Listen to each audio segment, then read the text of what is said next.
ಭಾರತೀಯ ಜನತಾ ಪಾರ್ಟಿಯ ಈ ಪತ್ರಿಕಾಗೋಷ್ಠಿಗೆ ತಮ್ಮೆಲ್ಲರೂ ಆತ್ಮೀಯವಾಗಿ ಸ್ವಾಗತವನ್ನು ಬಯಸುತ್ತಾರೆ. ಈ ಪತ್ರಿಕಾಗೋಷ್ಠಿಯನ್ನು ಉದ್ದೇಶಿಸಿ ಸಂಸದರಾದ ಶ್ರೀ ವಿ.ವೈ. ರಾಘವೇಂದ್ರ ಅವರು ಮಾತನಾಡಲಿದ್ದಾರೆ. ಈ ಪತ್ರಿಕಾಗೋಷ್ಠಿಯಲ್ಲಿ ಬಿಜೆಪಿ ಜಿಲ್ಲಾಧ್ಯಕ್ಷರಾದ ಎನ್.ಕೆ. ಜಗದೀಶ್ ಅವರು ಉಪಸ್ಥಿತರಿದ್ದಾರೆ. ಈ ಪತ್ರಿಕಾಗೋಷ್ಠಿಯಲ್ಲಿ ಶಿವಮೊಗ್ಗದ ಶಾಸಕರಾದ ಎಸ್.ಎನ್. ಚನ್ನಬಸಪ್ಪನವರು, ವಿಧಾನ ಪರಿಷತ್ನ ಸದಸ್ಯರಾದ ಡಿ.ಎಸ್. ಅರುಣ್ ಅವರು, ಡಾಕ್ಟರ್ ಧನಂಜಯ ಸರ್ಜಿ ಅವರು ಉಪಸ್ಥಿತರಿದ್ದಾರೆ. ಈ ಪತ್ರಿಕಾಗೋಷ್ಠಿಯಲ್ಲಿ ಬಿಜೆಪಿ ಪ್ರಧಾನ ಕಾರ್ಯದರ್ಶಿಗಳಾದ ಶ್ರೀಯುತ ಹರಿಕೃಷ್ಣ ಅವರು ಹಾಗೂ ಮಾಲ್ತೇಶ್ ಅವರು ಉಪಸ್ಥಿತರಿದ್ದಾರೆ. ಈ ಪತ್ರಿಕಾಗೋಷ್ಠಿಯಲ್ಲಿ ನಗರ ಅಧ್ಯಕ್ಷರಾದ ಶ್ರೀಯುತ ಮೋಹನ್ ರೆಡ್ಡಿ ಅವರು ಉಪಸ್ಥಿತರಿದ್ದಾರೆ. ಬಿಜೆಪಿ ಜಿಲ್ಲಾ ಕಾರ್ಯದರ್ಶಿಯಾದ ಶ್ರೀಮತಿ ಸುರೇಖಾ ಮುರಳೀಧರ್ ಉಪಸ್ಥಿತರಿದ್ದಾರೆ. ನಗರ ಮಹಿಳಾ ಮೋರ್ಚಾದ ಅಧ್ಯಕ್ಷರಾದ ರಶ್ಮಿ ಶ್ರೀನಿವಾಸ್ ಅವರು ಉಪಸ್ಥಿತರಿದ್ದಾರೆ ಹಾಗೂ ಜಿಲ್ಲಾ ಕಾರ್ಯದರ್ಶಿಯಾದ ಶ್ರೀಯುತ ಸಂತೋಷ್ ಅವರು ಉಪಸ್ಥಿತರಿದ್ದಾರೆ. ಈ ಪತ್ರಿಕಾಗೋಷ್ಠಿಯನ್ನು ಉದ್ದೇಶಿಸಿ ವಿ.ವೈ. ರಾಘವೇಂದ್ರ ಅವರು ಮಾತನಾಡಬೇಕು ಅಂತ ಹೇಳ್ತಾರೆ.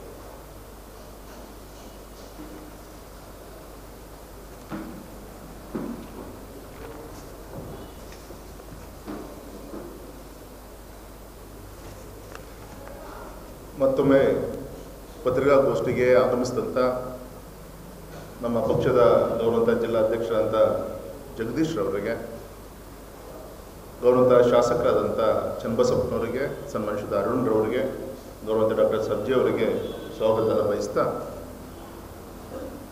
ನಮ್ಮ ಮಾಧ್ಯಮದ ಪ್ರಮುಖರಾದಂಥ ಚಂದ್ರಶೇಖರ್ ಅವರೇ, ಸುರೇಖಾ ಮುರಳೀಧರ್ ಅವರೇ, ಮಾಲ್ತೇಶ್ ಅವರೇ, ಸಂತೋಷ್ ಅವರೇ, ಕಾಮತ್ ಅವರೇ, ಸನ್ಮಾನಿಸಿದ ಹರಿಕೃಷ್ಣ ಅವರೇ, ನಮ್ಮ ನಗರ ಅಧ್ಯಕ್ಷರು ಮೋಹನ್ ರೆಡ್ಡಿ ಅವರಿದ್ದಾರೆ, ನಗರ ಮಹಿಳಾ ಮೋರ್ಚಾದ ಅಧ್ಯಕ್ಷರಂತ ಲಕ್ಷ್ಮಿ ಅವರೇ, ಬಂದಂತೆಲ್ಲ ಆತ್ಮೀಯ ಪತ್ರಿಕಾ ಮಾಧ್ಯಮದ ಸ್ನೇಹಿತರು, ಮೊದಲದಾಗಿ ತಮ್ಮ ಮುಖಾಂತರ ಈ ನಾಡಿನ ಸತ್ಪ್ರಜೆಗಳಿಗೆ ಬಸವ ಜಯಂತಿಯ ಶುಭಾಶಯಗಳನ್ನು ಕೋರ್ತಾ ಇದ್ದೀನಿ. 12ನೇ ಶತಮಾನದಲ್ಲಿ ಅನುಭವ ಮಂಟಪದ ನೇತೃತ್ವ ವಹಿಸಿಕೊಂಡಂಥ ಅಲ್ಲಮ್ಮ ಪ್ರಭುಗಳಿಗೆ ಜನ್ಮ ಕೊಟ್ಟಿರೋದು ಶಿವಮೊಗ್ಗ ಕ್ಷೇತ್ರ. ಅವತ್ತಿನ ಸ್ತ್ರೀ ಸ್ವಾತಂತ್ರ್ಯಕ್ಕೆ ಶಕ್ತಿ ತುಂಬಿದಂಥವರು ಶರಣೆ ಅಕ್ಕಮಹಾದೇವಿಯವರು. ಅವತ್ತಿನ ಒಂದು ಸಮಾನತೆಗೆ ಮತ್ತು ಸ್ತ್ರೀ ಸ್ವಾತಂತ್ರ್ಯಕ್ಕೆ ಅನುಭವ ಮಂಟಪದಲ್ಲಿ ಒಂದು ಸಿಕ್ಕಂಥ ಜಯ ನಾವು ಯಾರು ಕೂಡ ಮರಲಿಕ್ಕೆ ಸಾಧ್ಯ ಇಲ್ಲ. ಬಸವಣ್ಣನವರ ಸಮಾಜವನ್ನು ಕಟ್ಟಬೇಕು, ಸ್ತ್ರೀ ಸ್ವಾತಂತ್ರ್ಯ ಇರ್ಬೋದು, ಲಿಂಗ ಸಮಾನತೆ ಇರ್ಬೋದು, ಈ ಎಲ್ಲ ಅಣ್ಣ ಬಸವಣ್ಣನವರು ವಿಚಾರಗಳು ಇವತ್ತು ಕೂಡ ಪ್ರಪಂಚಕ್ಕೆ ಇವತ್ತು ದಾರಿದೀಪ ಆಗಿರೋದು ಒಂದು ಪವಿತ್ರವಾದಂಥ ಒಂದು ದಿನ. ಆದರೆ ಈ ಒಂದು ದಿನಕ್ಕೆ ಬಸವಣ್ಣನವರ ವಿಚಾರಗಳಿಗೆ, ಸ್ತ್ರೀ ಸ್ವಾತಂತ್ರ್ಯಕ್ಕೆ ತಣ್ಣೀರನ್ನು ಎರಚುವಂಥ ಒಂದು ಕೆಲಸ ಇಂಡಿ ನೇತೃತ್ವದಲ್ಲಿ, ಕಾಂಗ್ರೆಸ್ ನೇತೃತ್ವದಲ್ಲಿ ಅದಕ್ಕೆ ಕೈ ಜೋಡಿಸಿದಂಥ ಮುಖ್ಯ ರಾಜಕೀಯ ಪಕ್ಷಗಳು, ಅದು TMC ಇರ್ಬೋದು, DMK ಇರ್ಬೋದು, ಅದಕ್ಕೆ ಕೈ ಜೋಡಿಸುವಂಥ ಕೆಲಸವನ್ನು ಕೂಡ ಮಾಡಿದ್ರು. ತಮಗೆಲ್ಲ ಕೂಡ ಗೊತ್ತಿದೆ, ಮೊನ್ನೆ ಏಪ್ರಿಲ್ 15ನೇ ತಾರೀಕು ಇಲ್ಲೇ ಪತ್ರಿಕಾಗೋಷ್ಠಿಯನ್ನು ಮಾಡಿ ಸ್ತ್ರೀಶಕ್ತಿಯ ಪ್ರತೀಕವಾಗಿ ನಮ್ಮ ಶಿವಮೊಗ್ಗ ಕ್ಷೇತ್ರದ ಮಹಿಳಾ ಮುಖಂಡಗಳ ಒಂದು ನೇತೃತ್ವದಲ್ಲಿ, ಪಕ್ಷದ ಅಧ್ಯಕ್ಷನ ನೇತೃತ್ವದಲ್ಲಿ ಅತ್ಯಂತ ಹೆಮ್ಮೆಯಿಂದ, ಸಂತೋಷದಿಂದ ನಿಮ್ಮೆಲ್ಲರ ಒಂದು ಜನಪ್ರತಿನಿಧಿಯಾಗಿ ವಿಶೇಷವಾದಂಥ ಒಂದು ಅಧಿವೇಶನವನ್ನು ಗೌರವಾನ್ವಿತ ಪ್ರಧಾನಮಂತ್ರಿಗಳು ಕರೆದಿದ್ದಾರೆ. 2023ರಲ್ಲಿ ನಾರಿ ಶಕ್ತಿ ವಂದನಾ ನಿಯಮ್ ಈ ಒಂದು ಕಾರ್ಯಕ್ರಮಕ್ಕೆ ಪೂರಕವಾಗಿ, ಮಹಿಳಾ ಮೀಸಲಾತಿಗೆ ಪೂರಕವಾಗಿ 3 ಮಸೂದೆಗಳನ್ನು ಜಾರಿಗೆ ತರ್ತಾ ಇದ್ದಾರೆ. ಅಲ್ಲಿ ನಿಮ್ಮೆಲ್ಲರ ಜನಪ್ರತಿನಿಧಿಯಾಗಿ ಅದ್ರ ಪರವಾಗಿ ಕೈ ಎತ್ತಲಿಕ್ಕೆ ನಾನು ಹೋಗ್ತಾ ಇದ್ದೀನಿ. ನಿಮ್ಮೆಲ್ಲರ ಒಂದು ಆಶೀರ್ವಾದ ಇರಬೇಕು ಅಂತೇಳಿ ನಾನು ಕೇಳ್ಕೊಂಡು ಹೋಗಿದ್ದೆ. ತಮಗೆಲ್ಲರೂ ಕೂಡ ಗೊತ್ತಿದೆ, ಸಂವಿಧಾನ 131ನೇ ಒಂದು ತಿದ್ದುಪಡಿ 2026 ಇರ್ಬೋದು, ಡಿಲಿಮಿಟೇಷನ್ ಕ್ಷೇತ್ರ ಮರು ವಿಂಗಡಣೆ ಮಸೂದೆ 2026 ಇರ್ಬೋದು, ಮತ್ತು ಕೇಂದ್ರಾಡಳಿತ ಪ್ರದೇಶದಲ್ಲಿ ಅಲ್ಲಿ ತಿದ್ದುಪಡಿಯನ್ನು ತಂದು ಮಹಿಳಾ ಮೀಸಲಾತಿಗೆ ಪೂರಕವಾದಂಥ 3 ಮಸೂದೆಗಳನ್ನು ತರುವಂಥ ಪ್ರಯತ್ನ ಆಯಿತು. ಸುದೀರ್ಘವಾದಂಥ ಚರ್ಚೆ ಆಯಿತು 3 ದಿನದಲ್ಲಿ. ಮೊದಲನೇ ದಿನ 16ನೇ ತಾರೀಕು ರಾತ್ರಿ 1:00ವರೆಗೆ ಅಧಿವೇಶನ ಮುಗಿದಾಗ ಸಭಾಪತಿಗಳಿಗೆ, ಸ್ಪೀಕರ್ಗೆ ರಿಕ್ವೆಸ್ಟ್ ಮಾಡಿಕೊಂಡೆ. ಸಾಕಷ್ಟು ಒತ್ತಡಗಳಿದ್ದರೂ ಕೂಡ ನನಗೂ ಕೂಡ ಒಂದು 6-7 ನಿಮಿಷ ಮಾತಾಡೋಂಥ ಒಂದು ಅವಕಾಶ ಸಿಕ್ಕಿತ್ತು. ಈ ಒಂದು ಸಂದರ್ಭದಲ್ಲಿ ನಮ್ಮ ಶಿವಮೊಗ್ಗ ಕ್ಷೇತ್ರದಲ್ಲಿ ನಮ್ಮ ಮಲೆನಾಡಿನ ಭೌಗೋಳಿಕ ಪ್ರದೇಶ ವಿಸ್ತಾರವಾಗಿದೆ. ಆದರೆ ವಿಧಾನಸಭಾ ಕ್ಷೇತ್ರ ಮಾಡಲಿಕ್ಕೆ ಜನಸಂಖ್ಯೆಯ ಕೊರತೆ ಇದೆ.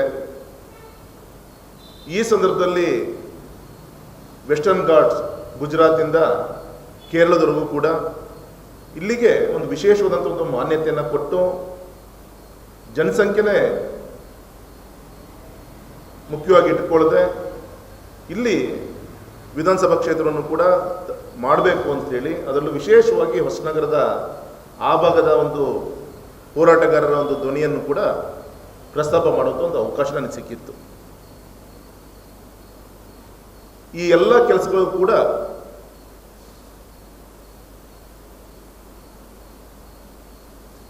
ಮಸೂದೆಯ ವಿರುದ್ಧ. ತಮಗೆ ಗೊತ್ತಿದೆ, ಕಾನ್ಸ್ಟಿಟ್ಯೂಷನ್ ಒಂದು ಅಮೆಂಡ್ಮೆಂಟ್ ಇದ್ದರೆ 2/3 ಮೆಜಾರಿಟಿ ಬೇಕಾಗತ್ತೆ. 2023 ಮಹಿಳಾ ಮೀಸಲಾತಿಗೆ ಪೂರಕವಾಗಿ ಈ 3 ಕೂಡ ಮಸೂದೆಗಳನ್ನು ಜೋಡಿಸುವಂಥ ಕೆಲಸವನ್ನು ಮಾಡಿದಾಗ ಮಾತ್ರ ಮಹಿಳಾ ಶಕ್ತಿಯನ್ನು ಲೋಕಸಭೆಯಲ್ಲಿ ಮತ್ತು ವಿಧಾನಸಭೆಯಲ್ಲಿ ನೋಡಲಿಕ್ಕೆ ಸಾಧ್ಯ. ಯಾವತ್ತೂ ಕೂಡ ಈ ಕಾಂಗ್ರೆಸ್ ಪಕ್ಷ, ಅದರ ನೇತೃತ್ವ ಇಷ್ಟು ವರ್ಷ ಆದರೂ ಕೂಡ ಏನಾದರೂ ಕೂಡ ಸಣ್ಣ ಸಣ್ಣ ವಿಚಾರಗಳನ್ನು ಎತ್ಕೊಂಡು, ಸುಳ್ಳು ವಿಚಾರಗಳನ್ನು ಇಟ್ಟುಕೊಂಡು ತಡೆಯುವಂಥ ಎಲ್ಲ ಷಡ್ಯಂತ್ರಗಳನ್ನು ಮಾಡುವಂಥ ಕೆಲಸವನ್ನು ಮಾಡಿದ್ದಾರೆ. ಉದಾಹರಣೆ ನಿಮಗೆ ಗೊತ್ತಿರ್ಬೋದು, ಪ್ರಸ್ತಾಪ ಆಯಿತು ಚರ್ಚೆಯ ಸಂದರ್ಭದಲ್ಲಿ ಮುಸ್ಲಿಮ್ಸಿಗೆ ಇದರಲ್ಲಿ ಅವಕಾಶ ಇಲ್ಲ ಅಂಥೇಳಿ ಅಖಿಲೇಶ್ ಯಾದವ್ ಪ್ರಸ್ತಾಪ ಮಾಡಿದ್ರು. ಗೊತ್ತಿದೆ ಅವರಿಗೆ ಯಾವುದೇ ಕಾರಣಕ್ಕೂ ಕೂಡ ಧರ್ಮಾಧಾರಿತ ಮೀಸಲಾತಿಯನ್ನು ಕೊಡಲಿಕ್ಕೆ ಸಾಧ್ಯ ಇಲ್ಲ ಅನ್ನೋದು ಕೂಡ ಎಲ್ರಿಗೂ ಗೊತ್ತಂಥ ವಿಚಾರ. ಅದನ್ನು ಹೇಳುವಂಥ ವಿಚಾರ ಇರ್ಬೋದು. ಮತ್ತು ವಿಶೇಷವಾಗಿ ದೇಶವನ್ನು ಒಡೆಯುವಂಥ ಷಡ್ಯಂತ್ರ, ದಕ್ಷಿಣ ಉತ್ತರ ಅಂತ ಹೇಳಿ ಸುಳ್ಳನ್ನು 100 ಬಾರಿ ಹೇಳಿ ನಿಜ ಮಾಡುವಂಥ ಒಂದು ಷಡ್ಯಂತ್ರನೂ ಕೂಡ ನಡೀತು. ತಮಗೆ ಗೊತ್ತಿದೆ, ನಮಗೆ ದಕ್ಷಿಣ ಭಾರತದಲ್ಲಿ ಪರ್ಸೆಂಟೇಜ್ ನಮಗೆ ಕಮ್ಮಿ ಆಗುತ್ತೆ.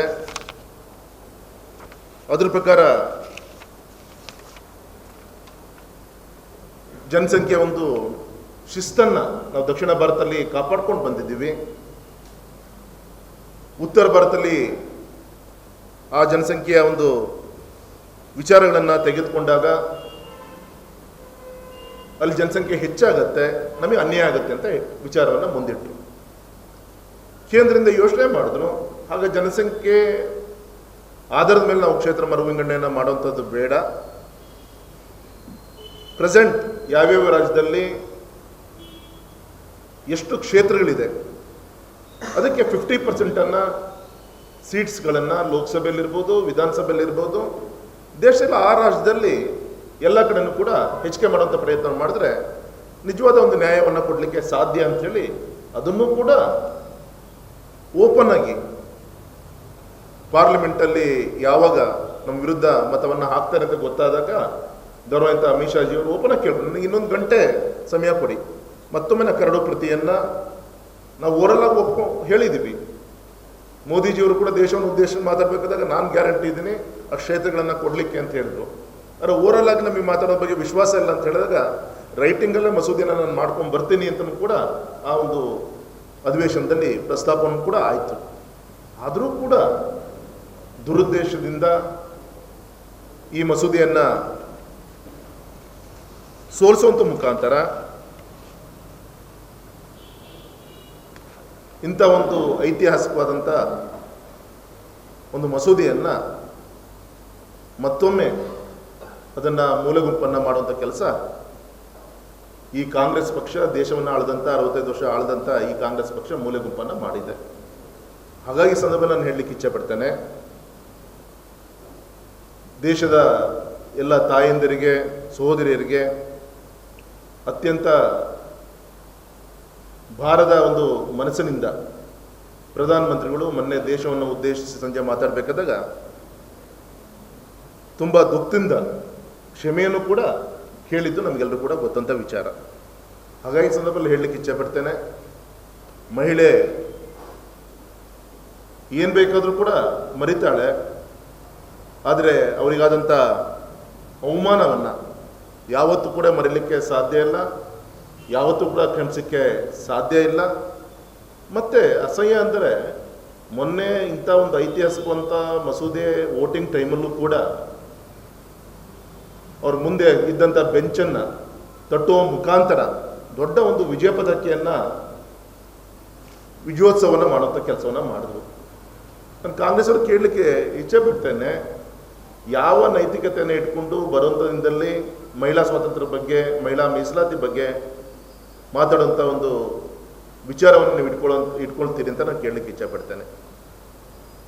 ಯಾವತ್ತೂ ಕೂಡ ನಿಮ್ಗೆ ನೆನಪಿರ್ಬೋದು, ಇದೇ ನಮ್ಮ ಕರ್ನಾಟಕದಲ್ಲಿ ಸನ್ಮಾನಿಸಿದ ಯಡಿಯೂರಪ್ಪನವರು ಮುಖ್ಯಮಂತ್ರಿಗಳು ಇದ್ದಾಗ, BJP ಸರ್ಕಾರ ಇದ್ದಾಗ ನಮ್ಮ ಜಿಲ್ಲಾ ಪಂಚಾಯತಿ ಗ್ರಾಮ ಪಂಚಾಯತಿಗೆ ಮೀಸಲಾತಿಯನ್ನು, ಹೆಚ್ಚಿನ ಒಂದು ಮೀಸಲಾತಿಯನ್ನು ಕೂಡ ಕೊಡುವಂಥ ಕಾರ್ಯಕ್ರಮವನ್ನು ಕೂಡ ಘೋಷಣೆಯನ್ನು ಮಾಡಿದ್ರು. ಅಂದರೆ ಈ ರೀತಿ BJPಯನ್ನು ರಾಜಕೀಯವಾಗಿ ಒಂದು ಮೂಲೆ ಗುಂಪನ್ನು ಮಾಡಬೇಕು ಅಂಥೇಳಿ ದೇಶ ವಿಭಜನೆ ಸಂದರ್ಭದಲ್ಲೂ ವಿಚಾರಗಳಲ್ಲೂ ಕೂಡ ದೇಶದ ವಿಭಜನೆ ವಿಚಾರಕ್ಕೆ ಬೆಂಬಲ ಕೊಡುವಂಥ ಕೆಲಸಗಳಿರ್ಬೋದು, ಮತ್ತು ಕಾರ್ಯಕ್ರಮ ಬೇರೆ ಬೇರೆ ಒಂದು ಸಾಮಾಜಿಕ ನ್ಯಾಯ ಕೊಡುವಂಥ ಕಾರ್ಯಕ್ರಮಗಳನ್ನು ಕೂಡ ವಿರೋಧವನ್ನು ಮಾಡ್ಕೊಂಡು ಬಂದಿದ್ದು ತಮಗೆಲ್ಲರೂ ಕೂಡ ಗೊತ್ತಂಥ ವಿಚಾರ. ಉದಾಹರಣೆಗೆ ಜನ್ಧನ್ ಯೋಜನೆ, ಅದ್ರ ಬಗ್ಗೆನೂ ಕೂಡ ಹಗುರವ ಮಾತಾಡುವಂಥ ಪ್ರಯತ್ನವನ್ನು ಮಾಡಿದ್ರು, ಬೆಂಬಲವನ್ನು ಕೊಡುವಂಥ ದಿಕ್ಕಿನಲ್ಲಿ ಸಾಕಷ್ಟು ಸಮಸ್ಯೆಯನ್ನು ಮಾಡಿದ್ರು. ಡಿಜಿಟಲ್ ಪಾವತಿ ಇರ್ಬೋದು, GST ಇರ್ಬೋದು, ಎಕನಾಮಿಕಲಿ ವೀಕರ್ ಸೆಕ್ಷನ್ ಮೀಸಲಾತಿ, ಆ ಸಂದರ್ಭದಲ್ಲೂ ಕೂಡ ಹಿಂದುಳಿದ ವರ್ಗದವರಿಗೆ ಎಲ್ಲಿ BJPಯಿಂದ ಕ್ರೆಡಿಟ್ ಸಿಗುತ್ತೆ, ನ್ಯಾಯ ಸಿಗುತ್ತೆ ಅಂತೇಳಿ ಅದನ್ನು ಕೂಡ ವಿರೋಧ ಮಾಡುವಂಥ ಪ್ರಯತ್ನವನ್ನು ಮಾಡಿದ್ರು. ಕೊನೆ ಜಮ್ಮು ಕಾಶ್ಮೀರಲ್ಲಿ ನಮ್ಮ ದೇಶದಲ್ಲಿ 2 ಧ್ವಜ 2 ಸಂವಿಧಾನ ಇರಬಾರ್ದು ಅಂತೇಳಿ ಆರ್ಟಿಕಲ್ 370 ರದ್ದನ್ನು ಮಾಡುವಂಥ ಸಂದರ್ಭದಲ್ಲೂ ಕೂಡ ಅದಕ್ಕೂ ಕೂಡ ವಿರೋಧ ಮಾಡುವಂಥ ಕೆಲಸ ಈ ಕಾಂಗ್ರೆಸ್ ಪಕ್ಷ ಮಾಡಿದ್ದು, ವಿರೋಧ ಮಾಡಿದ್ದು. ಈ ರೀತಿಯಂಥ ಜನಸ್ನೇಹಿ ವಿರೋಧಿ ಚಟುವಟಿಕೆಗಳನ್ನು ಈ ಕಾಂಗ್ರೆಸ್ ಪಕ್ಷ ಮಾಡ್ಕೊಂಡು ಬಂದಿದೆ. ಮತ್ತು BJPಯನ್ನು ವಿರೋಧಿಸಲಿಕ್ಕೆ ಹೋಗಿ ದೇಶವನ್ನು ಕೂಡ ವಿರೋಧಿಸುವಂಥ ಒಂದು ಹಂತಕ್ಕೆ ತಲುಪ್ತಾ ಇರೋದು ಅತ್ಯಂತ ಒಂದು ಶ್ಲಾಘನೀಯ ಅಂಥೇಳಿ, ಶೋಚನೀಯ ಅಂಥೇಳಿ ಸಂದರ್ಭದಲ್ಲಿ ನಾನು ಹೇಳಲಿಕ್ಕೆ ಇಚ್ಛೆ ಪಡ್ತೇನೆ. ವಿಶೇಷವಾಗಿ ಸೈನಿಕರಿಗೆ 1 ರ್ಯಾಂಕ್ 1 ಪೆನ್ಷನನ್ನು ಕೊಡುವಂಥ ಸಂದರ್ಭದಲ್ಲೂ ಕೂಡ ಮೋದಿ ಸರ್ಕಾರನೇ ಬೇಕಾಯಿತು. ಆ ಸಂದರ್ಭ ಅವ್ರ ಕೈಯಲ್ಲಿ ಮಾಡಲಿಕ್ಕೆ ಆಗಲಿಲ್ಲ. ರಾಮ ಮಂದಿರದ ವಿಚಾರದಲ್ಲೂ ಕೂಡ ಯಾವ ರೀತಿ ನೆಟ್ಕೊಂಡ್ರು, ಇದು ಕೂಡ ಎಲ್ರಿಗೂ ಗೊತ್ತಂಥ ವಿಚಾರ. ಹಾಗಾಗಿ ಈ ಸಂದರ್ಭದಲ್ಲಿ ಹೇಳಲಿಕ್ಕೆ ಇಚ್ಛೆ ಪಡ್ತೇನೆ, ಕ್ಷೇತ್ರ ಮರು ವಿಂಗಡಣೆ ವಿಚಾರದಲ್ಲಿ ಸುಳ್ಳನ್ನು ಮತ್ತೊಮ್ಮೆ ನಿನ್ನೆ ಮುಖ್ಯಮಂತ್ರಿಗಳು, ನಿನ್ನೆ ರಾಣೆಬೆನ್ನೂರಲ್ಲೂ ಕೂಡ ಮಾತಾಡುವಂಥ ಪ್ರಯತ್ನ ಮಾಡಿದ್ದಾರೆ. 100 ಬಾರಿ ಹೇಳುವಂಥ ಪ್ರಯತ್ನವನ್ನು ಮಾಡ್ತಾಯಿದ್ದಾರೆ. ಯಾವುದೇ ಕಾರಣಕ್ಕೂ ಕೂಡ 1%, ಯಾಕೆಂದರೆ ಇವತ್ತು ದೇಶದ 543 ಲೋಕಸಭಾ ಕ್ಷೇತ್ರದಲ್ಲಿ ನಾವು ದಕ್ಷಿಣ ಭಾರತಕ್ಕೆ ಡಿವೈಡ್ ಮಾಡಿದಾಗ ಪ್ರೆಸೆಂಟ್ ಏನು ಪರ್ಸೆಂಟೇಜ್ ಇದೆಯೋ ಅಷ್ಟೇ ಪರ್ಸೆಂಟೇಜು ಕೂಡ ಈಗ 27% ಸಮಥಿಂಗ್ ಇದೆ, ಅಷ್ಟೇ ಬರುತ್ತೆ ಕ್ಯಾಲ್ಕುಲೇಟ್ ಮಾಡಿದ್ರೆ. 1% ಕೂಡ ವ್ಯತ್ಯಾಸ ಆಗಲ್ಲ. ಹೀಗಿದ್ದಾಗೂ ಕೂಡ ಸುಳ್ಳನ್ನು ಹೇಳಿ ಜನರನ್ನು ತಪ್ಪುದಾರಿಗೆ ಎಳೆಯುವಂಥ ಒಂದು ಪ್ರಯತ್ನ ಈ ಒಂದು ಕಾಂಗ್ರೆಸ್ ಪಕ್ಷ ಮಾಡ್ತಾ ಇದೆ. ಹಾಗಾಗಿ ಈ ಪಕ್ಷವನ್ನು ಬರುವಂಥ ದಿನದಲ್ಲಿ ದೇಶದ ಮಹಿಳೆಯರು ಕ್ಷಮಿಸಲ್ಲ ಅಂತಲೂ ಕೂಡ ಈ ಸಂದರ್ಭದಲ್ಲಿ ಹೇಳ್ತಾ, ವಿಶೇಷವಾಗಿ ನಿನ್ನೆ ನಮ್ಮ ಚನ್ನಬಸಪ್ಪನವರು ಕೂಡ ಪತ್ರಿಕಾಗೋಷ್ಠಿಯನ್ನು ಮಾಡಿದ್ದಾರೆ, ನಮ್ಮ ಅರುಣು ಕೂಡ ರಾಜ್ಯ ಮಟ್ಟದಲ್ಲಿ ಮಾತಾಡ್ತಾ ಇದ್ದಾರೆ. ಇಡೀ ದೇಶದಲ್ಲಿ ಇವತ್ತು ಇದ್ರ ಬಗ್ಗೆ ಚರ್ಚೆ ಆಗ್ತಾ ಇದೆ. ಹಾಗಾಗಿ ನಮ್ಮ ರಾಷ್ಟ್ರೀಯ ಅಧ್ಯಕ್ಷರಾದಂಥ ನವೀನ್ ಜಿಯವರ ನೇತೃತ್ವದಲ್ಲಿ ಇಡೀ ದೇಶದಲ್ಲಿ ಮತ್ತು ನಮ್ಮ ಕ್ಷೇತ್ರದಲ್ಲಿ ಪ್ರತಿ ಮನ್ಮನೆಗೂ ಕೂಡ ಈ ಮಹಿಳಾ ವಿರೋಧಿ ನಡವಳಿಕೆಗಳನ್ನು, ವಿಚಾರಗಳನ್ನು ನಮ್ಮ ಜಿಲ್ಲಾಧ್ಯಕ್ಷರ ನೇತೃತ್ವದಲ್ಲಿ ತಿಳಿಸುವಂಥ ಪ್ರಯತ್ನವನ್ನು ಮಾಡಿ ಕಾಂಗ್ರೆಸ್ಗೆ ಚೀಮಾರಿ ಹಾಕಲಿಕ್ಕೆ ಈಗಾಗಲೇ ತುದಿಗಾಲಲ್ಲಿ ಮಹಿಳೆಯರು ಕಾಯ್ತಾ ಇದ್ದಾರೆ. ಹಾಗಾಗಿ ಏಪ್ರಿಲ್ 16ನೇ ತಾರೀಕು ಒಂದು ಕರಾಳ ದಿನ ಅಂದರೂ ಕೂಡ ತಪ್ಪಾಗಲಾರದು. ಮಹಿಳೆಯರ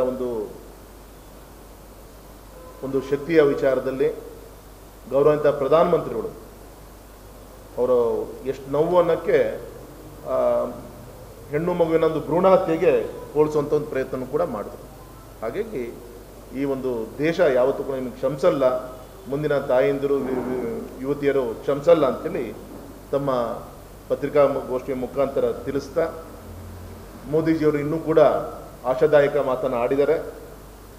ನಾವು ಹಿಂದೇಟ ಹಾಕಲ್ಲ, ಮತ್ತೊಮ್ಮೆ ನಾವು ಪ್ರಯತ್ನವನ್ನು ಮಾಡ್ತೀವಿ, ನಮ್ಮ ತಾಯಂದಿರ ನ್ಯಾಯವನ್ನು ಕೊಟ್ಟೇ ಕೊಡ್ತೀವಿ ಅಂತ ಕೂಡ ಒಂದು ವಿಶ್ವಾಸದ ಮಾತನ್ನು ಆಡಿದ್ದಾರೆ. ಮುಂದಾದರೂ ಕೂಡ ನಿಮ್ಮ ತಪ್ಪನ್ನು ತಿದ್ದುಕೊಂಡು ಮಹಿಳೆಯ ಶಕ್ತಿಗೆ ಕೈ ಜೋಡಿಸುವಂಥ ಪ್ರಯತ್ನವನ್ನು ಕಾಂಗ್ರೆಸ್ ಪಕ್ಷ ಮಾಡಬೇಕು ಅಂತೇಳಿ ಈ ಸಂದರ್ಭದಲ್ಲಿ ತಮ್ಮ ಮುಖಾಂತರ ನಾಡಿನ ಜನತೆಗೆ ನಾನು ತಿಳಿಸ್ತಾ ಇದ್ದೀನಿ.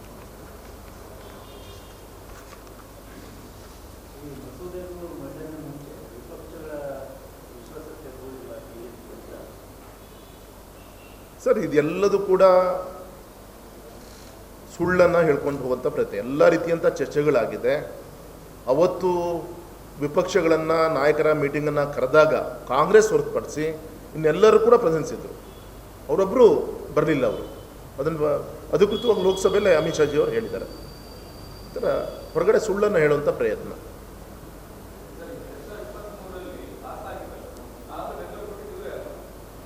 ಹೌದು, ಬೆಂಬಲ ಕೊಟ್ಟರು. ಎಸ್, ಅಬ್ಸಲ್ಯೂಟ್ ಮೆಜಾರಿಟಿ ಕೊಟ್ಟರು. ಸಮಾಜಕ್ಕೆ ಕೊಟ್ಟಂಗೆ ಮಾಡಿರಬೇಕು, ಕೆಲಸ ಆಗಿರಬಾರ್ದು.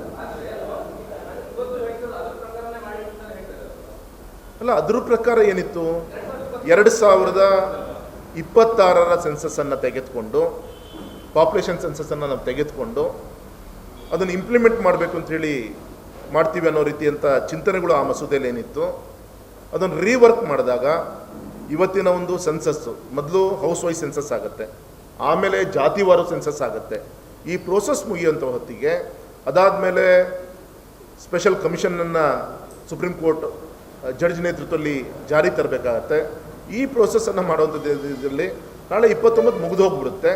ಹಾಗಾಗಿ 29ಕ್ಕೆ ಈ ನ್ಯಾಯವನ್ನು ಕೊಡಬೇಕು ಅಂತೇಳಿ 2011 ಸೆನ್ಸಸ್ ತೆಗೆದುಕೊಂಡು, ಸೆನ್ಸಸ್ ಯಾವ್ದಾರ ಇರಲಿ, 2011 ತೊಗೊಂಡ್ರು ಕೂಡ ಈಗ ಮಾಡ್ತಿರುವಂಥ ಡಿಲಿಮಿಟೇಷನ್ನು ಯಾವುದೋ ಪಾಪ್ಯುಲೇಷನ್ ಸೆನ್ಸಸ್ ಏನು ಮಾಡ್ತಾ ಇಲ್ಲ. 2026 ಅಂತೇಳಿ ಅವತ್ತೇನು ಕಾನ್ಸ್ಟಿಟ್ಯೂಷನ್ ಅಮೆಂಡ್ಮೆಂಟ್ ಆಗಿತ್ತು, ಮಸೂದೆ ಆಗಿತ್ತು, ಅದಕ್ಕೆ ಅಮೆಂಡ್ಮೆಂಟ್ ತರಲಿಕ್ಕೋಸ್ಕರ 2011 ಮಾಡಲಿಕ್ಕೋಸ್ಕರ ತರ್ತಿದ್ದೆ.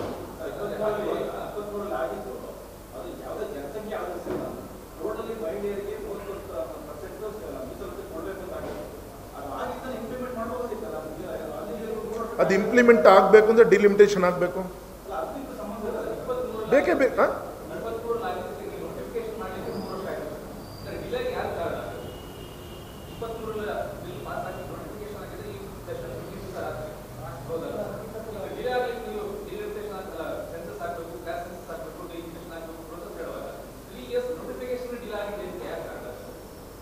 ಸರ್, ನಮಗೆ ಈಗ ಯಾವುದೇನು ಅಂದರೆ ನಮಗಿರೋದು ನಾಳೆ 29ರ ಚುನಾವಣೆ. 29 ಚುನಾವಣೆಯಲ್ಲಿ ಉತ್ತರ ಕೊಡಬೇಕಾಗಿದೆ. ಯಾಕೆಂದರೆ 23ರಲ್ಲಾಗಿ 24ರಲ್ಲೇ ಇಂಪ್ಲಿಮೆಂಟ್ ಮಾಡಲಿಕ್ಕೆ ಆಗ್ತಿದ್ದಿಲ್ಲ ಅಲ್ವಾ? 29ಕ್ಕೆ ನಾವು ಮಾಡಬೇಕಾಗಿತ್ತಲ್ವಾ? 29ಕ್ಕೆ ಮಾಡಲಿಕ್ಕೆ ತಾನೇ ಈ ಪ್ರೋಸೆಸ್ ಆಗ್ತಾ ಇರೋದು. ಅದಕ್ಕೆ ತಾನೇ ಮಾಡ್ತಾ ಇರೋದು. ಈ 3 ಮಸೂದೆಗಳನ್ನು ತರುವಂಥ ಪ್ರಯತ್ನ. ಇನ್ನು 3 ವರ್ಷ ಇದೆ, ಅದಕ್ಕೆ ಟೈಮ್ ಬೇಕಲ್ವಾ?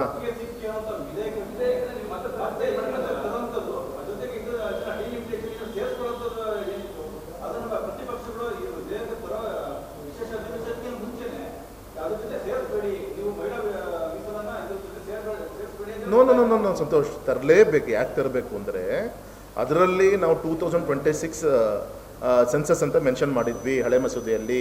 ಅದನ್ನು 2011 ಅಂತ ಮಾಡಬೇಕು ಅಂದರೆ ಈ ಒಂದು ತಿದ್ದುಪಡಿಯನ್ನು ನಾವು ತರಲೇಬೇಕಾಗಿತ್ತು. ಒಂದು. ಎರಡನೇದು ಯೂನಿಯನ್ ಟೆರಿಟರೀಸ್ಗೆ, ಅಲ್ಲಿಗೆ ಬೇರೆ ಆದಂಥ ಒಂದು ಕಾನೂನಿದೆ, ಅದು ತಿದ್ದುಪಡಿ ತರಲೇಬೇಕಾಗಿತ್ತು. ಡಿಲಿಮಿಟೇಷನ್ ವಿಚಾರದಲ್ಲಿ ತರಲೇಬೇಕಾಗಿತ್ತು. ಯಾಕೆಂದರೆ ಅವತ್ತೆಲ್ಲೂ ಜನಸಂಖ್ಯೆ ಅಂತ ಹೇಳಿದ್ದಿಲ್ಲ, ಇವರ ಜನಸಂಖ್ಯೆ ಅಂತ ಹೇಳಿ ಜನರನ್ನು ಎತ್ಕಟ್ಟುವಂಥ ಕೆಲಸ ಈಗ ಆಲ್ರೆಡಿ ಮಾಡಿಬಿಟ್ಟಿದ್ರು. ಸ್ಪಷ್ಟವಾಗಿ ಹೇಳಿದ್ದಾರೆ 50% ಎಲ್ಲದೂ ಕೂಡ ಹೈಕ್ ಮಾಡ್ತೀವಿ. ವಿಧಾನಸಭಾ ಕ್ಷೇತ್ರ 224 ಇರೋದು 300 ಚಿಲ್ಲರೆ ಆಗುತ್ತೆ, ಲೋಕಸಭೆ ಇರೋದು ಇಷ್ಟ ಆಗುತ್ತೆ. ಇದೆಲ್ಲದೂ ಕೂಡ ತಿದ್ದುಪಡಿ ಮಾಡಲೇಬೇಕಾಗಿತ್ತೆ, ಅಲ್ಲ ಬದಲಾವಣೆ ತರಲೇಬೇಕಾಗಿತ್ತು. ಇದೆಲ್ಲ ತಂದಿದ್ದರೆ ನಾವು ನಾಳೆ 2026ಕ್ಕೆ ನಾವು ಇಂಪ್ಲಿಮೆಂಟ್ ಮಾಡಲಿಕ್ಕೆ ಆಗ್ತಿತ್ತು, 29ಕ್ಕೆ. ಹಾಗೆ ಅಲ್ಲಿ ಕಟ್ಟಾಕುವಂಥ ಕೆಲಸ ನೋಡೋಕ್ಕೆ ಸಪೋರ್ಟ್ ಮಾಡ್ದಂಗೆ ಇರಬೇಕು. ಇನ್ನೊಂದು ಕಡೆಗೆ ಆ ತಾಯಂದಿರಿಗೆ ಆ ಸ್ವಾತಂತ್ರ್ಯ ಸಿಕ್ಕಿರಬಾರ್ದು. ಅವ್ರು ಬರೀ ಗ್ರಾಮ ಪಂಚಾಯತಿ, ಜಿಲ್ಲಾ ಪಂಚಾಯತಿ ಸೀಮಿತವಾಗಿರಬೇಕು. ನನ್ನ MLA ಸ್ಥಾನ, ನನ್ನ MP ಸ್ಥಾನ ಯಾರು ಕೂಡ ಕಿತ್ಕೊಳ್ಬಾರ್ದು. ಇಷ್ಟೇ ಅವ್ರ ಉದ್ದೇಶ.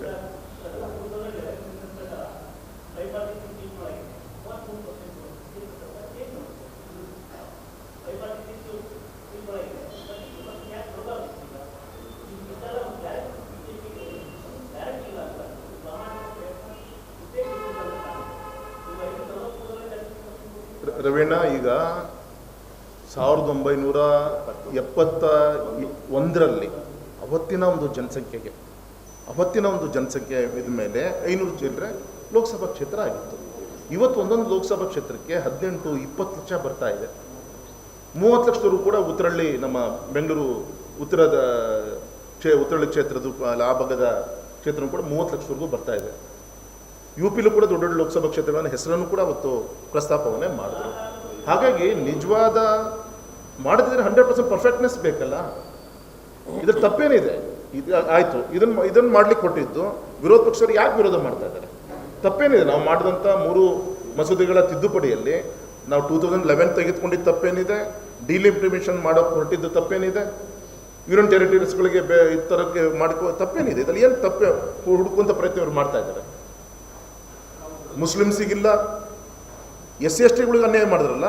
ಇವತ್ತು ನಮ್ಮ ಪರಿಜಾತಿ ಪರಿಶಿಷ್ಟ ಪಂಗಡ ತಾಯಿಂದಿರು ಈಗಿರುವಂಥ ಮೀಸಲಾತಿ ನಾಳೆ ಇನ್ನೂ 50% ಹೈಕ್ ಆಗ್ತಿತ್ತಲ್ಲ ಅವರು. ಅದನ್ನು ಕೂಡ ತಡೆಯುವಂಥ ಕೆಲಸ, ಅಂಬೇಡ್ಕರ್ಗೆ ಅವಮಾನ ಮಾಡುವಂಥ ಕೆಲಸ ಮಾಡಿದ್ರಲ್ಲ ಇವರು. ಹಾಗಾಗಿ ಸುಮ್ಮನೆ ಕಾರಣಗಳನ್ನು ಹುಡ್ಕೊತಾ ಇದ್ದಾರೆ ಹೊರತು ಯಾವುದೇ ಪ್ರಾಮಾಣಿಕ ಪ್ರಯತ್ನ. ಒಟ್ಟು ಸೋಲಿಸ್ಬೇಕು ಮಸೂದೆ. ಎಲ್ಲಿ BJP ಕ್ರೆಡಿಟ್ ಬರುತ್ತೋ ನಮಗೆ ಹೇಳಿ ಪ್ರಧಾನಮಂತ್ರಿಗಳು, ನನಗೆ ಕ್ರೆಡಿಟ್ ಅವಶ್ಯಕತೆ ಇಲ್ಲ, ನಾಳೆ ನಿಮ್ಮ ಎಲ್ಲರದ್ದು ಫೋಟೋ ಹಾಕಿ ನಾನೇ ಅಡ್ವರ್ಟೈಸ್ಮೆಂಟ್ ಹಾಕ್ತೀನಿ ಅನ್ನೋ ಖರ್ಚಲ್ಲಿ, ಅದನ್ನು ಕೂಡ ವಿನಮ್ರವಾಗಿ ವಿನಂತಿ ಮಾಡಿಕೊಂಡ್ರು.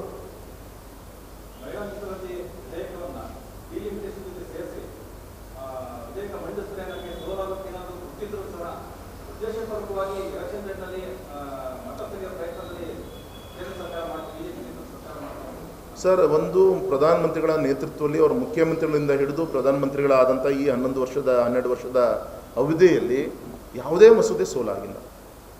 ಮತ್ತು ಇದಂತೂ ಯಾವುದೇ ಕಾರಣಕ್ಕೂ ಸೋಲಾಗಲ್ಲ. ಯಾಕೆಂದರೆ ಈ ದೇಶದ ತಾಯಿಂದರ ಮತವನ್ನು ಪಡೆದುಕೊಂಡು ಆ ಲೋಕಸಭೆಯಲ್ಲಿ ಪಕ್ಷಾತೀತವಾಗಿ ಎಲ್ರಿಗೂ ಸೇರಿ, ನನ್ನನ್ನು ಕೂಡ ಸೇರಿ ಕೂತಂಥವ್ರು ತಾಯಿಂದರಿಗೆ ಅನ್ಯಾಯ ಮಾಡಲ್ಲ. ತಾಯಿಂದರ ಮಹಿಳಾ ವಿಚಾರದಲ್ಲಿ ರಾಜಕಾರಣ ಪ್ರಶ್ನೆನೇ ಇಲ್ಲ, ಅವ್ರಿಗೆ ನ್ಯಾಯವನ್ನು ಒದಗಿಸ್ಕೊಡ್ಬೇಕಂತ ಸ್ಪಷ್ಟತೆ ಪ್ರಧಾನಮಂತ್ರಿಗಳು ಮನಸ್ಸಲ್ಲಿ ಇತ್ತು. ಆದರೆ ಇವತ್ತು ಆ ಮಾತೆಯರಿಗೂ ಕೂಡ ಅನ್ಯಾಯ ಮಾಡೋಂಥ ಕೆಲಸ ಇವ್ರು ಮಾಡ್ತಾರೆ ಅಂತ ಯಾರೂ ನಿರೀಕ್ಷೆ ಮಾಡಿದ್ದಿಲ್ಲ. ಇದ್ರಲ್ಲಿ ರಾಜಕಾರಣ ಪ್ರಶ್ನೆನೇ ಉದ್ಭವ ಆಗಲ್ಲ. ಅಂದೇ ಯಾವ ಥರ ಎಲ್ಲದೂ ಆಗಬೇಕಲ್ಲ ಪ್ರೋಸೆಸ್ಸು.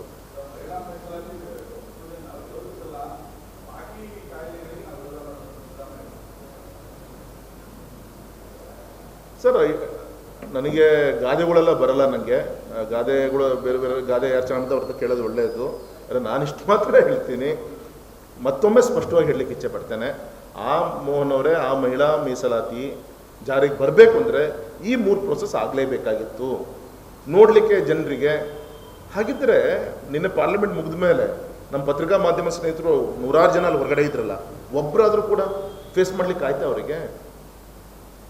ಎಲ್ಲರೂ ಸಂಜೆ ಹೊತ್ತು ತಪ್ಪಿಸ್ಕೊಂಡು ಹೋಗಿದ್ದೇ ಆಯಿತು. ಯಾವ ಮುಖ ಎತ್ಕೊಂಡು ಇವತ್ತು ಸಮಾಜ ಮಧ್ಯೆ ಮಹಿಳೆಯರ ಮಧ್ಯೆ ಮಾತಾಡುವಂಥದ್ದು ನೈತಿಕತೆ ಉಳಿಸ್ಕೊಂಡ್ರು ಇವರು?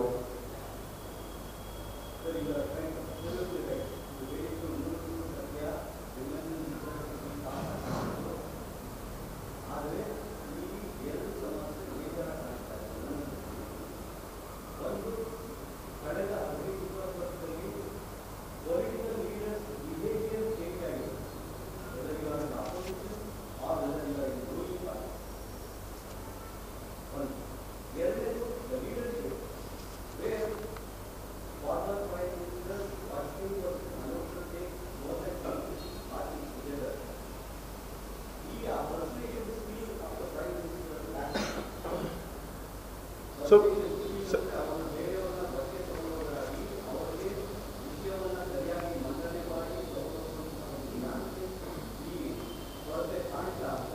ಇಲ್ಲ ಸರ್, ಒಂದು ಇವ್ರ ಮನಸ್ಥಿತಿ, ವಿರೋಧ ಪಕ್ಷಗಳ ಮನಸ್ಥಿತಿ, ಒಬ್ಬ ಮೋದಿಜಿಯವರು ಇಡೀ ಪ್ರಪಂಚ ಪ್ರೀತಿ ಮಾಡ್ತಾ ಇದೆ, ಪ್ರಪಂಚದ ಮಟ್ಟದಲ್ಲಿ ಸಾಧನೆಗಳನ್ನು ಮಾಡ್ತಾ ಇದ್ದಾರೆ. ಈಗ ಆಲ್ರೆಡಿ 3 ಬಾರಿ ಪ್ರಧಾನಮಂತ್ರಿಗಳಾಗಿದ್ದಾರೆ. ಇವರನ್ನು ಹೀಗೆ ಬಿಟ್ಟರೆ ಕಷ್ಟ ಅಂಥೇಳಿ ಮೋದಿಜಿಯವರ ವಿರೋಧ ಮಾಡಲಿಕ್ಕೆ ಹೋಗಿ, BJPನ ವಿರೋಧ ಮಾಡಲಿಕ್ಕೆ ಹೋಗಿ, ರಾಷ್ಟ್ರವನ್ನೇ ವಿರೋಧ ಮಾಡುವಂಥ ಒಂದು ಮನಸ್ಥಿತಿಗೆ ಇವರೆಲ್ಲರೂ ಕೂಡ ಬಂದಿದ್ದಾರೆ. ಯಾವ ರೀತಿ ರಾಹುಲ್ ಗಾಂಧಿಯವರು ಹೊರದೇಶಕ್ಕೆ ಹೋದಾಗ ನಮ್ಮ ದೇಶವನ್ನು ಕೂಡ ಮುಜುಗರಕ್ಕೆ ವ್ಯಕ್ತಪಡಿಸುವಂಥ ಪ್ರಯತ್ನವನ್ನು ಮಾಡಿದ್ರು, ಇದೆಲ್ಲರೂ ಕೂಡ ಗೊತ್ತಂಥ ವಿಚಾರ. ಮತ್ತು ಮೊನ್ನೆನೂ ಕೂಡ ಒಬ್ಬ ವಿರೋಧ ಪಕ್ಷದ ನಾಯಕರು ತಾವೇ ನೋಡಿ ಸರ್, ತಾವೇ ಡಿಸಿಷನ್ ತೊಗೊಳ್ಳಿ, ತಾವೇ ಅವ್ರ ಸ್ಪೀಚನ್ನು ಕೇಳಿ, ತಾವೇ ಅದಕ್ಕೆ ಮಾರ್ಕ್ಸನ್ನು ಹಾಕಿ, ಒಬ್ಬ ವಿರೋಧ ಪಕ್ಷದ ನಾಯಕ ಆಡಳಿತ ಪಕ್ಷದ ವಿಶ್ವಾಸನ ಕೂಡ ಗಳಿಸಿ ವಿರೋಧ ಪಕ್ಷದಲ್ಲಿರುವಂಥ ಅವರ INDA ಆ ಗುಂಪಿಗೆ ನ್ಯಾಯವನ್ನು ಒದಗಿಸುವಂಥ ಜವಾಬ್ದಾರಿ ಅವ್ರ ಮೇಲಿತ್ತು. ಹಾಗಾಗಿ ಇವತ್ತು ನಾನು ಹೇಳಲಿಕ್ಕೆ ಹೊರಟಿದ್ದೀನಿ ಅಂದರೆ ಅವ್ರ ಮನಸ್ಥಿತಿನೇ ಈ ರೀತಿ ಇದೆ. BJP ಮೋದಿಜಿಯನ್ನು ವಿರೋಧ ಮಾಡಲಿಕ್ಕೆ, ದೇಶವನ್ನು ಕೂಡ ಮುಜುಗರ ವ್ಯಕ್ತಪಡಿಸೋಕ್ಕೂ ಕೂಡ ಹಿನ್ನಡೆ ಮಾಡಲ್ಲ ಅನ್ನೋವಂಥ ಒಂದು ಉದಾಹರಣೆಗಳು ಸಾಕಷ್ಟು ಕಣ್ಮುಂದಿದ್ದಾಗ ಹೇಗೆ ಅವರನ್ನು ತೆಗೆದುಕೊಂಡಂಥ ಪ್ರಯತ್ನ ಮಾಡ್ತಾರೆ ನೀವೇ ಹೇಳಿ. ಹಾಗಾಗಿ ಅಟ್ಲೀಸ್ಟ್ ತಾಯಂದಿರ ವಿಚಾರದಲ್ಲಾದರೂ ಕೂಡ, ಮಹಿಳಾ ಶಕ್ತಿಯ ವಿಚಾರದಲ್ಲಾದರೂ ಕೂಡ ಕೈ ಜೋಡಿಸೋಣ ಅಂತ ನಾವು ನಿರೀಕ್ಷೆ ಮಾಡಿದ್ವಿ. ಅದಕ್ಕೂ ಕೂಡ ದ್ರೋಹ ಬಗೆಯುವಂಥ ಕೆಲಸ ಮಾಡಿದ್ವಿ.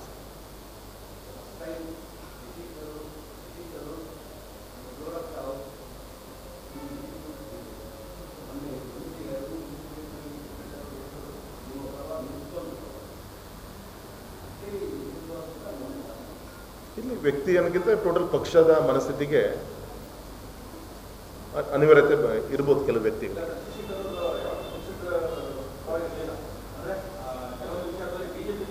ಹೌದು, ದೇಶದ ವಿಚಾರದಲ್ಲಿ ತರೂರ್ ಅವರು ಪಾಸಿಟಿವ್ ಟ್ವೀಟು ಕೂಡ ಹಿಂದೆಲ್ಲ ಮಾಡಿದ್ರು.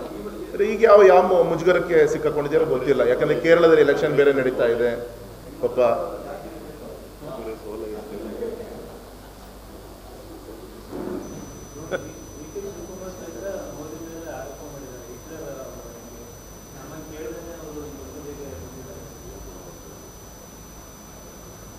ಏನು ಹೊಸ್ತೇನಿಲ್ಲ. ಯಾಕಂದರೆ ಒಂದು ಕಾಂಗ್ರೆಸ್ ಪಕ್ಷದ ನಾಯಕರು, ಅವರಿಂದ ನಾವೇನಪ್ಪ ಪ್ರೀತಿಯನ್ನು, ಮೋದಿಜಿಯವ್ರ ಬಗ್ಗೆ ಒಳ್ಳೆಯ ವಿಚಾರನ ನಾವು ನಿರೀಕ್ಷೆ ಮಾಡಲಿಕ್ಕಾಗಲ್ಲ.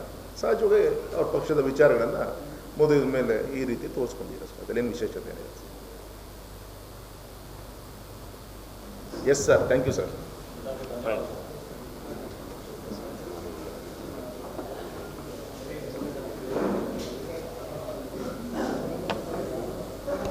ಏನಿದೆ, ಯೂನಿಯನ್ ಟೆರಿಟರೀಸ್ಗಳಿಗೆ ಈ ಥರಕ್ಕೆ ಮಾಡ್ಕೋ ತಪ್ಪೇನಿದೆ? ಇದರಲ್ಲಿ ಏನು ತಪ್ಪೆ ಹುಡುಕುವಂಥ ಪ್ರಯತ್ನ ಇವರು ಮಾಡ್ತಾ ಇದ್ದಾರೆ. ಮುಸ್ಲಿಮ್ಸಿಗಿಲ್ಲ, SC/STಗಳಿಗೆ ಅನ್ಯಾಯ ಮಾಡಿದ್ರಲ್ಲ. ಇವತ್ತು ನಮ್ಮ ಪರಿಜಾತಿ ಪರಿಶಿಷ್ಟ ಪಂಗಡ ತಾಯಿಂದಿರು ಈಗಿರುವಂಥ ಮೀಸಲಾತಿ ನಾಳೆ ಇನ್ನೂ 50% ಹೈಕ್ ಆಗ್ತಿತ್ತಲ್ಲ ಅವರು. ಅದನ್ನು ಕೂಡ ತಡೆಯುವಂಥ ಕೆಲಸ, ಅಂಬೇಡ್ಕರ್ಗೆ ಅವಮಾನ ಮಾಡುವಂಥ ಕೆಲಸ ಮಾಡಿದ್ರಲ್ಲ ಇವರು. ಹಾಗಾಗಿ ಸುಮ್ಮನೆ ಕಾರಣಗಳನ್ನು ಹುಡ್ಕೊತಾ ಇದ್ದಾರೆ ಹೊರತು ಯಾವುದೇ ಪ್ರಾಮಾಣಿಕ ಪ್ರಯತ್ನ. ಒಟ್ಟು ಸೋಲಿಸ್ಬೇಕು ಮಸೂದೆ. ಎಲ್ಲಿ BJP ಕ್ರೆಡಿಟ್ ಬರುತ್ತೋ, ನಮಗೆ ಹೇಳಿ ಪ್ರಧಾನಮಂತ್ರಿಗಳು, ನನಗೆ ಕ್ರೆಡಿಟ್ ಅವಶ್ಯಕತೆ ಇಲ್ಲ, ನಾಳೆ ನಿಮ್ಮ ಎಲ್ಲರದ್ದು ಫೋಟೋ ಹಾಕಿ ನಾನೇ ಅಡ್ವರ್ಟೈಸ್ಮೆಂಟ್ ಹಾಕ್ಸ್ತೀನಿ ಅನ್ನೋ ಖರ್ಚಲ್ಲಿ, ಅದನ್ನು ಕೂಡ ವಿನಮ್ರವಾಗಿ ವಿನಂತಿ ಮಾಡಿಕೊಂಡ್ರು.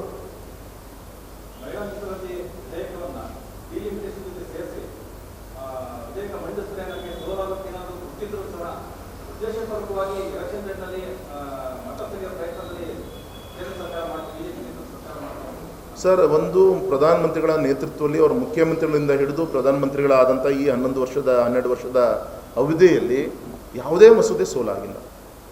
ಮತ್ತು ಇದಂತೂ ಯಾವುದೇ ಕಾರಣಕ್ಕೂ ಸೋಲಾಗಲ್ಲ. ಯಾಕೆಂದರೆ ಈ ದೇಶದ ತಾಯಿಂದರ ಮತವನ್ನು ಪಡೆದುಕೊಂಡು ಆ ಲೋಕಸಭೆಯಲ್ಲಿ ಪಕ್ಷಾತೀತವಾಗಿ ಎಲ್ರಿಗೂ ಸೇರಿ, ನನ್ನನ್ನು ಕೂಡ ಸೇರಿ ಕೂತಂಥವ್ರು ತಾಯಿಂದರಿಗೆ ಅನ್ಯಾಯ ಮಾಡಲ್ಲ. ತಾಯಿಂದರ ಮಹಿಳಾ ವಿಚಾರದಲ್ಲಿ ರಾಜಕಾರಣ ಪ್ರಶ್ನೆನೇ ಇಲ್ಲ, ಅವ್ರಿಗೆ ನ್ಯಾಯವನ್ನು ಒದಗಿಸ್ಕೊಡ್ಬೇಕು ಅಂತ ಸ್ಪಷ್ಟತೆ ಪ್ರಧಾನಮಂತ್ರಿಗಳು ಮನಸ್ಸಲ್ಲಿ ಇತ್ತು.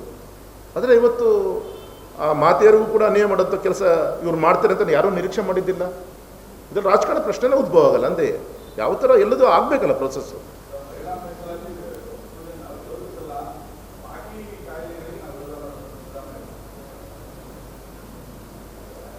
ಸರ್, ನನಗೆ ಗಾದೆಗಳೆಲ್ಲ ಬರಲ್ಲ. ನನಗೆ ಗಾದೆಗಳು ಬೇರೆ ಬೇರೆ ಗಾದೆ ಯಾರು ಅಂತ ಅವ್ರ ಹತ್ರ ಕೇಳೋದು ಒಳ್ಳೆಯದು. ಆದರೆ ನಾನಿಷ್ಟು ಮಾತ್ರ ಹೇಳ್ತೀನಿ, ಮತ್ತೊಮ್ಮೆ ಸ್ಪಷ್ಟವಾಗಿ ಹೇಳಲಿಕ್ಕೆ ಇಚ್ಛೆ ಪಡ್ತೇನೆ. ಆ ಮೋಹನ್ ಅವರೇ, ಆ ಮಹಿಳಾ ಮೀಸಲಾತಿ ಜಾರಿಗೆ ಬರಬೇಕು ಅಂದರೆ ಈ 3 ಪ್ರೋಸೆಸ್ ಆಗಲೇಬೇಕಾಗಿತ್ತು ನೋಡಲಿಕ್ಕೆ ಜನರಿಗೆ. ಹಾಗಿದ್ದರೆ ನಿನ್ನೆ ಪಾರ್ಲಿಮೆಂಟ್ ಮುಗಿದ ಮೇಲೆ ನಮ್ಮ ಪತ್ರಿಕಾ ಮಾಧ್ಯಮ ಸ್ನೇಹಿತರು 100 ಜನ ಅಲ್ಲಿ ಹೊರಗಡೆ ಇದ್ರಲ್ಲ, ಒಬ್ಬರಾದರೂ ಕೂಡ ಫೇಸ್ ಮಾಡ್ಲಿಕ್ಕೆ ಆಯ್ತಾ ಅವರಿಗೆ? ಎಲ್ಲರೂ ಸಂಜೆ ಹೊತ್ತು ತಪ್ಪಿಸ್ಕೊಂಡು ಹೋಗಿದ್ದೇ ಆಯಿತು. ಯಾವ ಮುಖ ಎತ್ಕೊಂಡು ಇವತ್ತು ಸಮಾಜ ಮಧ್ಯೆ ಮಹಿಳೆಯರ ಮಧ್ಯೆ ಮಾತಾಡುವಂಥದ್ದು ನೈತಿಕತೆ ಉಳಿಸ್ಕೊಂಡ್ರು ಇವರು?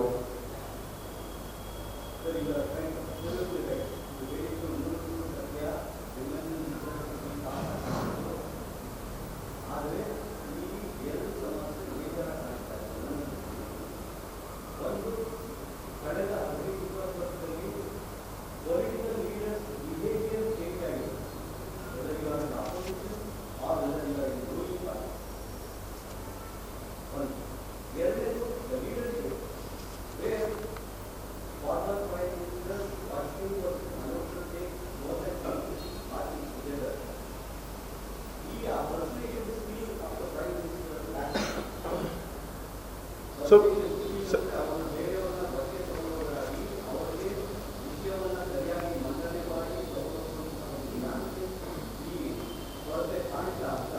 ಇಲ್ಲ ಸರ್, ಒಂದು ಇವ್ರ ಮನಸ್ಥಿತಿ, ವಿರೋಧ ಪಕ್ಷಗಳ ಮನಸ್ಥಿತಿ, ಒಬ್ಬ ಮೋದಿಜಿಯವರು ಇಡೀ ಪ್ರಪಂಚ ಪ್ರೀತಿ ಮಾಡ್ತಾ ಇದೆ, ಪ್ರಪಂಚದ ಮಟ್ಟದಲ್ಲಿ ಸಾಧನೆಗಳನ್ನು ಮಾಡ್ತಾ ಇದ್ದಾರೆ.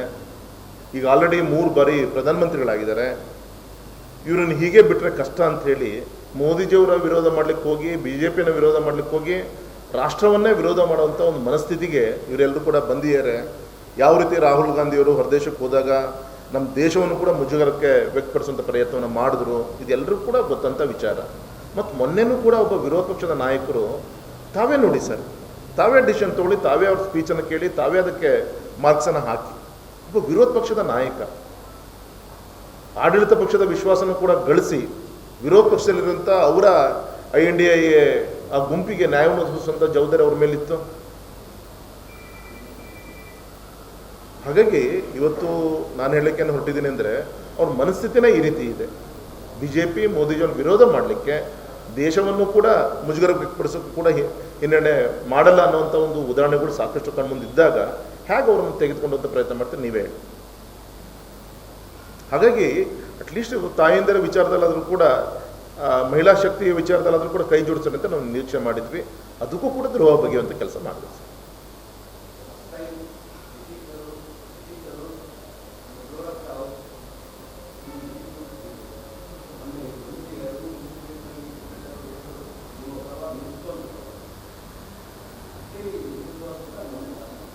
ಇಲ್ಲಿ ವ್ಯಕ್ತಿ ಅನ್ನೋಕ್ಕಿಂತ ಟೋಟಲ್ ಪಕ್ಷದ ಮನಸ್ಥಿತಿಗೆ ಅನಿವಾರ್ಯತೆ ಇರ್ಬೋದು ಕೆಲವು ವ್ಯಕ್ತಿಗಳು.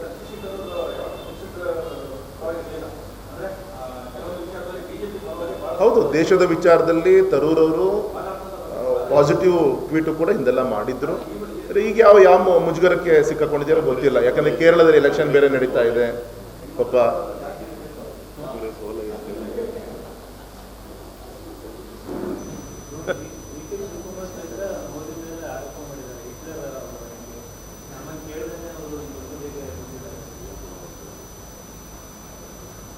ಏನು ಹೊಸ್ತೇನಿಲ್ಲ. ಯಾಕಂದರೆ ಒಂದು ಕಾಂಗ್ರೆಸ್ ಪಕ್ಷದ ನಾಯಕರು, ಅವರಿಂದ ನಾವೇನಪ್ಪ ಪ್ರೀತಿಯನ್ನು, ಮೋದಿಜಿಯವ್ರ ಬಗ್ಗೆ ಒಳ್ಳೆಯ ವಿಚಾರನ ನಾವು ನಿರೀಕ್ಷೆ ಮಾಡಲಿಕ್ಕಾಗಲ್ಲ. ಸಹಜವಾಗಿ ಅವ್ರ ಪಕ್ಷದ ವಿಚಾರಗಳನ್ನು ಮೋದಿ ಮೇಲೆ ಈ ರೀತಿ ತೋರಿಸ್ಕೊಂಡಿರೋ, ಅದರಲ್ಲೇನು ವಿಶೇಷತೆ ಏನಿದೆ. Yes sir, thank you sir.